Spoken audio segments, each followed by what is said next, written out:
هل أدوية السعال في مصر آمنة؟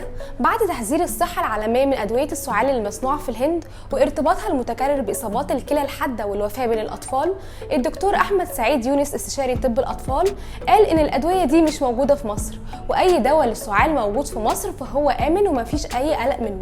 وقال كمان إن السبب ورا وفاة الطفلتين إيمان وساجدة هو عدم إجراء اختبار الحساسية للأدوية، وده كان سبب أزمة وفاة الطفلتين نتيجة حصولهما على حقنة في الصيدلية. الدكتور أحمد السعيد نصح بالحصول على مصل الإنفلونزا الموسمية للأطفال فوق ال3 سنين بهيئة المصل واللقاح، وطبعا ده مش بيدي مناعة 100% ولكن بيخلي درجة الإصابة أقل خطورة.